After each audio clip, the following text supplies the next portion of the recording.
Welcome to the Portimao Circuit GP layout for the 201 ESR Academy class.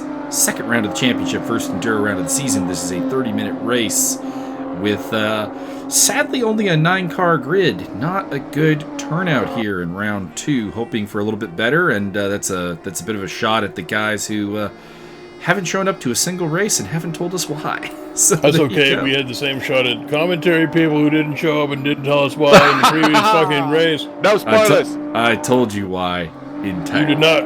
You said something about watching 9,000 seasons of Game of Thrones and basketball. And screw you. Good night. There's no basketball and no Game of Thrones on right now. Which made it really weird. I was blowing up mechs. I was drinking whiskey and now I'm eating popcorn twists. As you can probably guess, my co-commentators for this particular occasion are Byron and Andy. Incorrect! And also, why is that guy named Starbuck? Tarbuck. Isn't that one of them sci-fi things, Starbuck? Missing the S, but yeah, very close. Thought Starbucks was a coffee store. That's Starbucks. Oh, ooh. I stand corrected. Currently, we got Josiah Jerome on pole ahead of Joe Racer, the man you're watching right now, Ben Davis, Michael Jeffries, Andre Mole, Michael Magas, Gustav Ekstrom making his debut, James Butler, the wild card, and Matthew Tarbuck bringing up the rear. We do have two identical cars there that are actually side by side, Gustav Ekstrom and James Butler, due to the wild card rule. And we'll be heading on to the grid relatively shortly for 30 minutes around the Portimao Circuit. Wildcard rule, what is this, WWE? The wildcard rule is the top performing driver from the underclass, presuming that they are not facing any penalties, gets an invite to join the upper class grid for a round. So Shane McMahon and Roman Reigns aren't just going to randomly show up and hog the entire goddamn thing? I would hope not, but it's possible. Dang. There is your pole sitter, Josiah Jerome, freshly new pedals, looking to make an impression. Gentlemen, do we have any predictions for this particular race? I'm going to continue enjoying these goddamn popcorn twists because they are goddamn buttery and delicious. That's less a prediction and more a fact. Also, I think Joe Racer might harpoon 1,000 people because he is an angry, angry man that I have no actual evidence of or reason to actually suspect that. That's it's good to know. Spurious rumors are the best kind. Mm-hmm. We ride on board with Matthew Tarbuck, the man bringing up the rear of the field as the red lights, go! And they are Torpedo! off. Michael Magas getting a good start there and cutting to the inside of the car of Michael Jeffries, who did not get a very good start at all and has dropped back. Andre Mole, a pretty good start as well. A little bit of rubbing in the mix there. Jeffries gets a little bit into the back of Magas, who gets a little bit knocked off by James Butler there. Get him, Butler. Josiah Jerome leads from Joe Racer, and that is Ben Davis in third place, followed by Andre Mole, Mike Jeffries rounding off the top 5 at the moment. Then it is the battle between Ekstrom and Butler, with Magas and Tarbuck rounding off the field. Popcorn twist. Is this what commentary is supposed to sound like? No. Oops. This is what professional commentary sounds like. It's not a strength of ours. We're definitely more of the drunken, belligerent, inebriated commentary. Oh, you've not seen the 90s yet. I've seen what happens when I leave you two alone. Yeah. No, you have not. That's the first time, I think, we've been on our own. You have no idea the strength of street knowledge on this point. Oh boy. Well, the academy going on here. Looks like somebody... It was looking like we went on board with Joe Racer to go down the inside of somebody, but that appears to not be what is occurring. There is a good battle going on for 6th, though, between Ekstrom and Butler in the background. Yeah, I thought James would be a bit higher up on the grid, actually, but his last race. Are you saying that he is disappointed? Graduation material? No, obviously not, but he had a really good race in the underclass and was dominant, and I thought he'd be a little bit higher up. He had an absolute dominant race. Him and Nathan Edward were truly in a class of their own in the underclass festivities here at Portimao. This is one of the... I believe this is the second longest race of the season, lap-wise. Sepang will be longer, I do believe. Ben Davis starting to put the pressure on Joe Racer. Josiah Jerome has pulled away. Ooh, a little bit of blue curb action there for Joe Racer. Yeah. Oh, that was a little bit of a door slamming by Joe Racer, and a little bit again. Perhaps it depends what view you look at it, actually. Get him, Benjamin.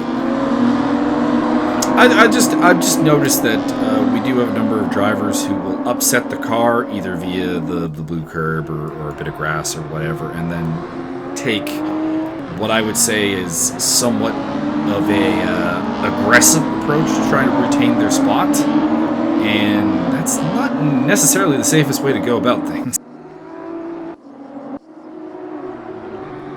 But Byron loves it. As if it's entertaining. Gustav Ekstrom putting some pressure on Andre Moll. He's got James Butler, Michael Magas in the background there on his tail. And actually, Matthew Tarbuck doing a pretty good job of keeping up. He was a little bit off the pace in qualifying, but is doing some good work here in the race at the moment. Ben Davis still putting the pressure on Joe Racer after being thwarted earlier this lap on trying to overtake him. Michael Jeffries is the man in fourth position in behind him. Only one Canadian on the field today, which is a little disappointing. Yeah. So, what's disappointing is the position he's in. That's true. It's not a great performance by Magas thus far in this race. And why is Ben Davis rocking the Rick Martel car? Because Rick is in the underclass. Oh, all right. Racist. Everybody has an underclass twin. Ooh. Almost. Actually, no. Everyone does. Some of the underclass guys don't have a twin, but due to the size of the upper class, everyone does have a twin. And where are they? Is true. We had 17 drivers signed up for this race, 18 if you include Butler. Now, immediately we did get a heads up from a couple of people that they would not be able to make it. Gary Mears and Dennis Meister and Wayne Hutchinson provided their details. Gustav Ekstrom moves in the spot there to James Butler for 6th place, although Ekstrom is coming back at him. And Butler, I would say, closed the door on him in a little bit of a forceful manner there. If I were Ekstrom, I would want the stewards to review that. Look clean to me. Yeah, boy. I think if you've got a 2/3 overlap, the defending car has to respect the fact that you're there and not try to force you off the track. All I know is nothing can't be solved with a quality braking. That would create more problems, to be honest, because the back end of the car getting damaged tends to be a bigger deal than the front end. Not my concern. This is close. Ben Davis looking for a way around Joe Racer. He gets up the inside, a little bit of rub in there. Nothing wrong with that. Ben got a little bit of the blue curb, though. And that's going to give Joe Racer the spot again, but it does feel like only a matter of time before the faster car, Ben Davis, can get through. This is really working into the favor of Josiah Jerome up front, who is pulling a bit of a Mike Stop move right now and disappearing off into the mist. Yeah, he is. Really getting a clean run. Fantastic run right now. Stop mill is Dutch, so I just assume the mist is marijuana smoke. That would be the common denominator. That would be the common denominator, that's true. Ben Davis looking for a way around. Can he set up for a move into turn 1, which is a good overtaking opportunity. It's definitely a highly variable line into that corner. Got a good draft. Opportunities. He's got a great draft going. He just put up a 57.9. He's down the inside. Can he get it done? No, he's going to hit that blue curb again. He's lucky. Got squeezed a bit there, actually. Got squeezed a bit there. Joe Racer being a little bit feisty in defense. Not necessarily anything wrong with that, but really does need to look out for that, because if you get spun around in that situation, I mean, it's only going to hurt you. And, I see Joe's always getting loose coming out that turn there where we just saw. He is, yeah. He's got to straighten the wheel up a little bit more as he heads down the hill. Bet he's running no traction control or something. Gustav Ekstrom going down the inside of James Butler, but James Butler's got the switchback and should be able to retain 6th place, I think. And Joe Racer has indeed dropped behind Ben Davis, so Ben's got the job done. And the championship leader is up into second place, which will do him all kinds of good because his rival in the championship, Michael Magas, is down in 8th position and making a terrible display of himself. Seems like everyone's pretty close in pace though, aside from Jerome, who's making the getaway. We'll see if Ben Davis can do anything about that now that he has gotten clear of Joe Racer. So it's nice new shiny pedals. That would definitely help. And Joe Racer is sticking with Ben Davis, so it doesn't look like Ben's going to have the breakaway speed, which is going to play more into the hands of Mr. Josiah Jerome, who is... it's kind of stabilized at about 4.5 to 5.5 seconds, but now it is growing more, so there you go. That's where the lead is headed. Joe Racer trying to get a run here through the final turn to set himself up for a first lap or first turn overtake attempt. He's got a good draft. He got a good run out of that last turn there. Ben taking a bit of a defensive line there to break the draft, but no move is forthcoming from Joe Racer. Though in the background, looks like Andre Mole had a good run, and he's gotten past Mike Jeffries. Mike Jeffries must have gone wide because he's a little bit off the track, and the floodgates are open. Gustav Ekstrom is through. James Butler is through. A little bit of contact there between Magas and Jeffries in the background. Stewards might want to look at that. I would say personally no. I thought clean. No. I will always accept the steward's decision if they wish to review that, but I felt that he turned in across my nose. That was my personal defense. I would also like to state for the record that I'm waiting for a Gustav Gustafsson to really clearly display the political fractures within the family to show up here as a racer. Also, Matthew Tarbuck picking up 7th place off of that, with Jeffries and Magas getting into their physicality. He's moved up 2 spots. Let's get physical. It's been a reasonably physical race. Nothing terrible. Nothing that's like an obvious must-be penalty, to be honest. But probably not the cleanest defending that we have seen. You kind of get that when you're running the same cars. To me, absolutely. Well, yeah, the spec chassis being, and there's not a lot you could do even with setup with these cars. We're all running pretty similar setup. Really, your only major differences are going to be traction control preferences. Well, if you turn fuel on, that would help, because then people could run less fuel or more, just saying. Not really, because you're going to run roughly the same amount of fuel to get to the end of the race. You'd think. Like I myself am all fueled up. I could see a difference of maybe 1 to 3 liters, maybe, but nothing. Joe Racer off the track there, getting very wide, getting caught up in the airflow of Ben Davis, who continues to hold on to 2nd place. I thought Ben was going to pull away, and it really hasn't happened yet. Joe's been able to keep with him pretty effectively. Are you saying that Ben blows hotter?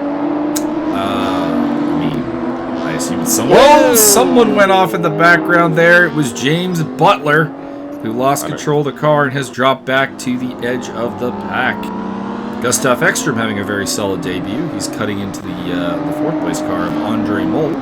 Good to see Andre having a good rebound performance. He was, of course, the victim of some contact at Stowe and robbed him of an otherwise solid result. I see. Spoiler alert, I was watching this earlier, live, and I noticed that James had smashed his car really bad, 100% damage on it, and he does actually go into pits and get it fixed, and continues. So good on you, James, for not just giving up and rage quitting. Yeah, especially considering he's a wild card entry who's not really a championship factor. But pushing on and getting a solid 9th place. Michael Magas comfortably sitting within the top 11 of the racers. Well done. In my defense, I am coming forward slowly.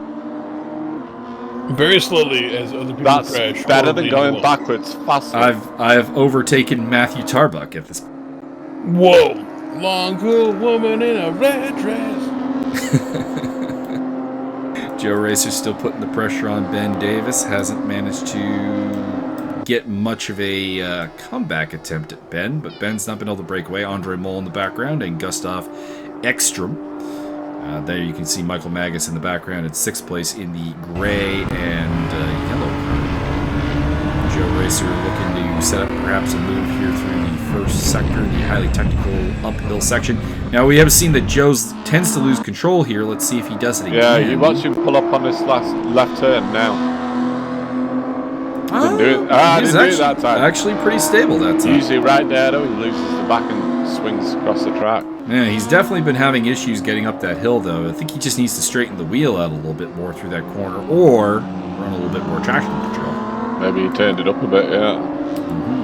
But got through clean that time and keeps the pressure on Ben Davis, who is up ahead of him there in the Prixium Adrenaline car.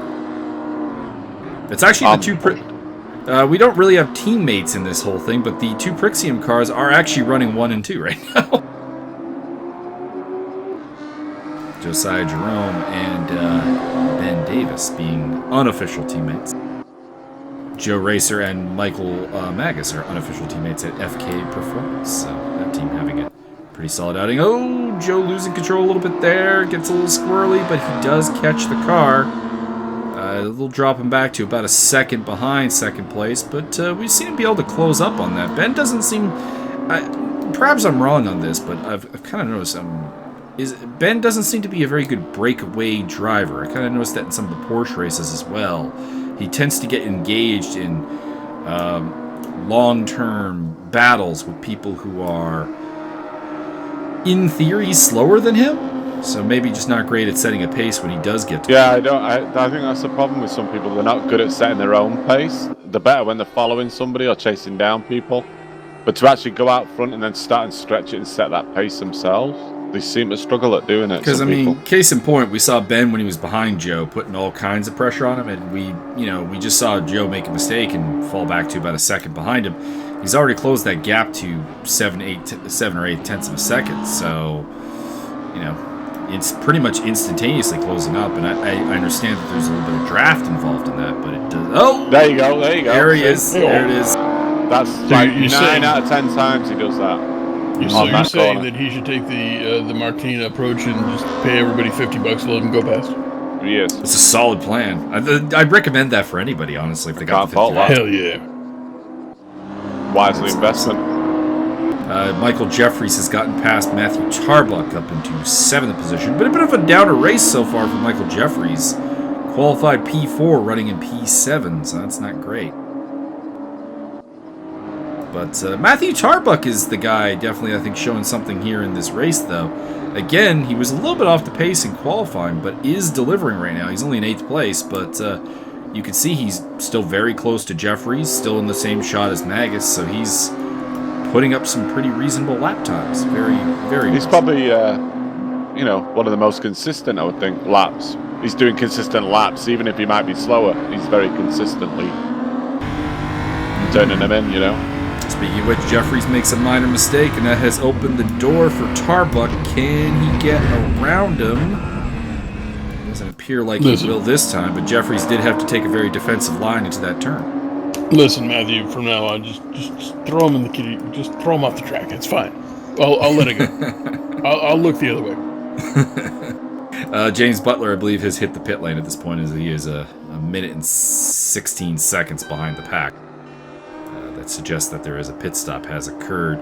Joe Racer still putting the pressure here on Ben Davis as we have passed the halfway mark of this race, 9 laps in. And the lead is up to almost, it's 10.5 seconds now that Josiah Jerome is out in front, so we may not see the leader for a while. Matthew Tarbuck trying to go down the inside to turn 1 against Michael Jeffries, but can't really find the proper one, as, of course, maybe, trying to avoid that blue curb. May have cost him some momentum. That would be the wise thing to do. That would be. The blue curb is nasty. We'll just leave it at that. Actually, I think it was Gustav that actually hit a blue curb. The camera didn't pick it up at one point, but he actually did roll it there. He did. It was awesome. The BMW is pretty tough, actually. He said he didn't really have any damage off of that roll, which is pretty impressive. We, of course, saw James Butler roll the car here last season a couple of times. That was entertaining. Yeah, he was getting good at it. It's a whole technique. Indeed. Pressure is still on here. Joe Racer all over the back end of Benjamin Davis. Hasn't found a way around yet. But the championship leader has to be wary of the attacks of not a guy who's necessarily his key rival, because, of course, Joe had that bad second race at Stowe after winning race 1. But definitely a guy who has the pace to be a championship contender, Joe Racer, in this format. And, of course, Josiah Jerome just showing everyone the way, although this lap was a little bit rough. They've closed in on him a little bit, about 0.3. But still very comfortably in the lead. Heavens to Betsy. Joe Racer trying to set up something into the first corner here, maybe again. It seems like the first corner is really the area Joe has been able to really close up in the back of Ben Davis. Ben Davis going defensive here. And contact! And that spins around Ben Davis. Look clean to me. Joe Racer moves into second position. Andre Mole will overtake Davis and move on to the podium. Let's see if Gustav Ekstrom can get through. There's the fight there. Ekstrom spun around. That looked clean to Ben me, Davis. All that, totally clean. And Michael Magas zips up into 5th place. Yeah, boy. Totally I clean. think some people are going to be hearing from a certain someone Nope, totally clean. with a big hammer. Narp. Matthew Tarbuck, by the way, is still glued to the back of Mike Jeffries, so that battle continues on for 7th place. Should have used Velcro, it's a bit easier to break away. Indeed.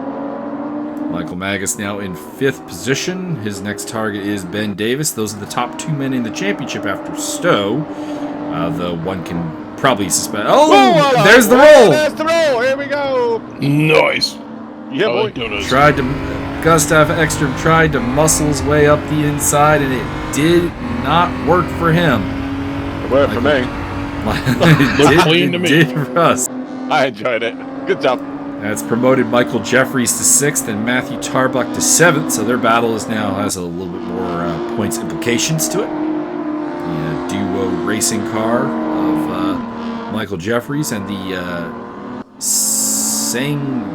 Zorg Rennsport car of Matthew Tarbuck. Not really sure what Rennsport means, but perhaps one of our It's a German bird. contingent can say. Is it a bird? A wren, yeah. Okay, there you go. God, jeez. Byron is a fountain of knowledge. Oh, for sure. Also, special dispensation when it comes to penalties. Looks all clean to me. There's a reason we sit him on a pedestal. Hell yeah. Not just because I'm very attractive, but also No, because... not at all. Ekstrom I take Ekstrom bribes. has righted the car and is only about 4.5 seconds off the back of 7th place, so he's That's still not in this bad. fight. Matthew Tarbuck looking to find a way to go on the attack against Michael Jeffries, who, again, having not the greatest of times. I was expecting a bit more from him than a 6th place. He's not raced with us for a while, though. He did join us at Stowe and picked up a valuable 2nd place in race 2. Had a fantastic outing. Yeah, I just mean in general, though. Like, the last time was... Eesh. Back to the RLM Invitational, I think. I think it was, you're right, yeah. He was running a Mercedes at the time, I do believe. Was one of my primary rivals. Along with David Anderson. Shout out to David Anderson. And, of course, my championship battling partner, John Peacham. I would like to point out that I'm totally going to eat this entire bag of popcorn twists before we get done this race. This is amazing. And, of course, my arch nemesis, who still owes me a bumper, Lachlan Nichols. Damn it, lockdown. By the way, quick shout out to Lachlan Nichols, and when I say shout out, I mean call out. You asked me what time the race was, I told you, and you went to bed anyways, you dick. What? Why don't you just say what you mean? I always say what I mean. I'm going to have that boy deported to Borneo. Why would he go to bed in the morning when he was getting up? I don't know. To avoid the children. Just to avoid getting beat at Portimao, I guess. Well, Hey-o. there's more points on the last house. Listen, I was talking with Lachlan the other day on Discord, and he said in no uncertain terms that he is terrified of racing against you. He should be. Oh, He is Tarbuck clearly- going down the inside here into turn 1. Can he make it happen against Mike Jeffries? Jeffries has been bullied out of this turn a couple of times. Tarbuck is through. Got it done, or has he? But Jeffries Harpoon. has got the switchback. He's got the inside line through the fast sweeper and Nice. is going to retain the spot. Great driving by Michael Jeffries. Good attempt by Matthew Tarbuck. Keep it going, boss. Nice and clean. Yeah. They are losing ground to Gustav Ekstrom, so that might come into play here as he's closed the gap down to a little over 3 seconds. It's Gustav, you fucking racist. Gustav, pardon me. Matthew Tarbuck down the inside, or trying to get side by side there with Michael Jeffries, but Jeffries had the inside line and will retain 6th place once again. Check on Josiah Jerome. It is now over 13 seconds that he leads the race. And Who do you definitely think he is? scoring My Mike fucking Stoffel. soft meal? Apparently thinks he's Mike Stoffel. Thinks he's Dutch. Because you ain't Dutch. You ain't Mike. It's close to a Dutch flag, right? Not What have really. you been- No. It is. Not That's what in- you've been smoking. not It's in any really way. close. Listen, the guy in 3rd place has a sideways French flag, and he's a little Dutch. Oh, Yes. yeah. I could see that. AKA a retarded Canadian flag. Matthew Tarbuck still, a little bit out of shape there for Mike Jeffries. He's going to Ooh, open up let's the go. inside here to Ooh. Tarbuck. Can he get through? Headbutt, Might headbutt. be. He's got 6th for now. Can he keep the momentum into the final turn, though? I Great think job. he can. Nope. Maybe. That's Okay, yes. Not- wonderful. Jeffries got the better run through the turn, but not enough to pull a move. But we'll head down to turn 1 and see what happens. Slam him in the wall. I know what's gonna happen. You're gonna hit a banana split on this weirdo in the fucking yellow car up ahead. What a retard. I take offense to the use of the word retard. I mean, you're not wrong. What a culturally backwards and or prone to violence and war crimes individual. These are all true. Yay! Look clean to me. Did you remember to put enough fuel in it, though, Mike?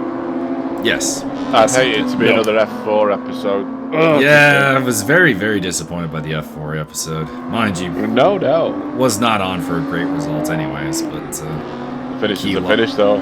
the key loss for the Samsung team to not get my points on that one, especially as we only had 2 cars in the race. It sucks, though, when you've done all that racing and then you run out before the finish. That really does Yeah. bite. And I know, I've done it. I thought I was fine, and then an extra lap creeped up on me. Yeah. Dan. I forget what series that was. It was GTR2s I had that, and it was like result after result was just bad. Ran out of fuel, and oh my god, everything went wrong every race. I don't think you get to talk about the GTR2 bad results because my Monza one is probably is definitely one that Was that the throwing up one? that was the vomiting one. Yes, Yeah, That by was vom- hilarious. I heard about that, That a couple was days. I threw sick. up all over everything. I tried to eat a live squid on camera. It didn't work. I was actually doing quite well. It's a track that the Cadillac is actually strong at. That's what you get What for you don't understand dumbass is- YouTube channels challenges. Mike, what you don't understand is Mike was ass deep in the middle of this dual lap, chug a live squid and 5 tablespoons of cinnamon challenge, and it didn't work out exactly as we planned. The key problem was that I got my sponsorship deal with Fiesta Pale, and that was the problem. We just Listen. talked about that in the last commentary. That's Listen. our bit at this point. I don't Byron want to hear tried to any try talk me shit again. talking about Fiesta. Oh, Michael Jeffries making a move down the inside into 6th place as Matthew Tarbuck went a little bit wide there. That should get him the 6th place. And, Tarbuck's still fighting him. Go on, then. Put him in the wall. Matthew Tarbuck wants that Fiesta Pale sponsorship. Hell yeah. Wait, I wonder I where was we thinking about stopped. this the other day, and what would be a siesta pail? Is that literally just a bucket you put over your head so you don't see the sun? Yeah, pretty much. Sleep. Or is it like an amount of tequila? and that. Nah, it's a pail that you put over your head and it's got a pillow in it. You protect yourself from the sun. Oh, pillow line pail, yeah. I'm gonna get me one of them. Pillow line bucket. Would that work as a crash helmet on the crotch rocket, or what? It might. I'd have to put some eye holes in it. But... You might look like Vermin Supreme on goddamn TV, but whatever. Awesome. Matthew, the downside of Matthew Tarbuck and Jeffries fighting is that look at the gap that Ekstrom's got now to them. He is catching them rapidly. Well, I think Gustav has most. I think he's faster than these two anyway, and then these two fighting each other is definitely helping both cases. I mean, it's a weird case with Jeffries because he qualified P4 and was very rapid in the qualifying session, but it just hasn't translated to the race. He's just not been able to put up great times, and of course, Ekstrom is very quick. Welcome to the series, and looking forward to some great battle. He's got pretty good skating skills, heads-up play, likes to pass the puck, but not good in contact. You know what? He's not afraid of the corners, though. He'll go deep. All right, Tarbuck looking down the inside into turn 1. Nothing going this time, though. I don't think he's near not close enough, no. Yeah, he just kind of died out there when he left the slipstream. That sounds like maybe he didn't fucking put his foot down. I suspect that he did. We're close to a 3-car battle here, though. Yeah, we got a little bit of a 3-car battle here. You can still see Michael Magas disappearing into the distance in the gunmetal and yellow car. Josiah up to the second lead. Yeah, up to about you know what? That's actually been pretty stagnant lately. So Joe Racer is putting some competent laps up. Don't you belittle Josiah? He's done Although it looks like Joe Racer may have just gone off the track while I was saying that. Because he's drunk. Well, the gap grew from about 15 and a half seconds to 16 and a half seconds. Little something going on. I suspect Joe made a minor mistake at least.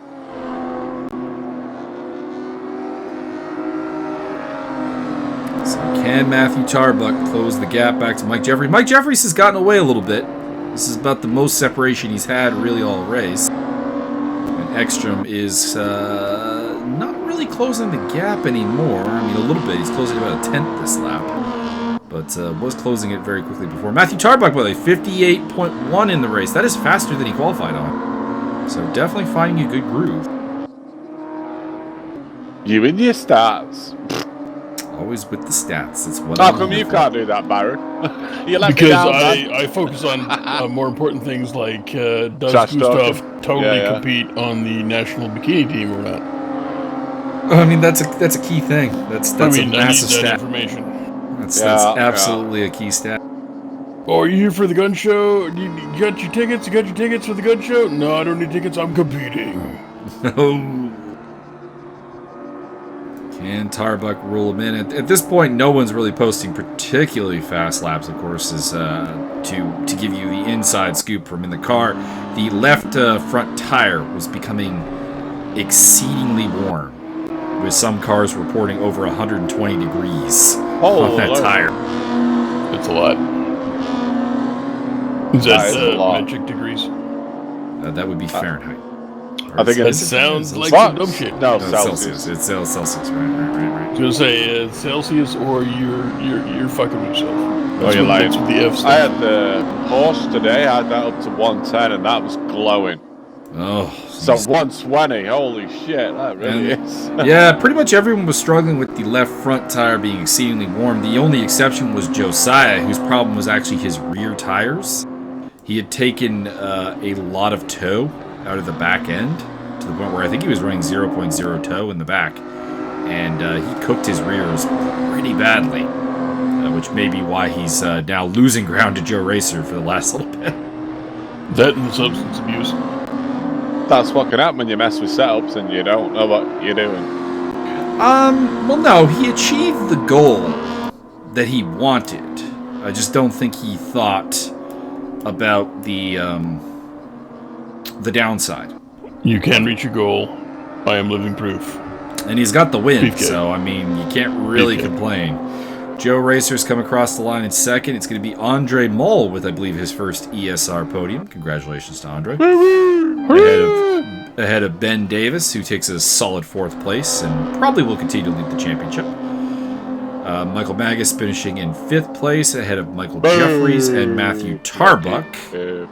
And bringing up the rear of the full-time entrance is the debuting Gustav Ekstrom. James Butler running around at the back, the wild card. Showing great heart, though, and showing his pace. It's a little bit damaged there, too, yeah. Come on, James. Must do better. He put up a pretty solid lap time there of 58.094, although I must say, yeah, his fastest lap last week was a 57.1. 57.1, yeah, like he's about a second up the pace. Now, I wonder if he's messed with the setup, because he was allowed to change setup. Did he change the setup? And that just shows that he screwed it up. Could be. Could also be that I've noticed that James is kind of the opposite of what we've been talking about lately. We've been talking about how guys have been not great at setting their own pace. I feel like James is kind of the opposite. He's not been a guy who has shown his ultimate pace while fighting with people. He's really shown a great ability to lead from the front, though. Well, let's put it out there. James, please post in Discord or on here. If you changed the car setup from default as you were running in the lower class, let us know what you changed. Yeah, let us know, because because it didn't go the same for you. We know you damaged the car, but you had a couple of clean laps in there that weren't really able to replicate your pace. Fastest lap on a 56.8. Josiah Jerome, dominant performance as he wins from Joe Racer and Andre Mole. I believe the championship lead will remain with Ben Davis, but Josiah putting in a good showing for himself. In fact, I've got the standings here, so why don't I give you a quick rundown. It is indeed still Ben Davis leading the championship, 134 points from Joe Racer's 126. Josiah Jerome's on 120 with Michael Magas on 119. Andre Mole rounding off the top 5 on 107 points. We're off to Sepang South for the next round of the Academy. That'll be fun. Not to be confused with Sepang Northeast. You know what? They should really fuck with us and just bring out a Northeast Sepang layout. I would. And I think you've all messed up a massive opportunity. Gustav, hook me up with whatever the latest medal is over there in Stockholm. Hook a brother up. Come on. Yes, do that. He will use it to enrich our lives or torment us, depending on your personal musical taste. All of the above. So that is all for here. And that is all for this week, except for the Assetto Corsa. Not sure how the commentary is going to work for that, if it is going to work, because unfortunately there is no auto director. Which means if we want to record the race, somebody's got to not race, which is... It sounds like Andy's specialty. I know Wesley Stokes does intend to record the first race from Monza tomorrow. Good night, everybody. Good night, everybody.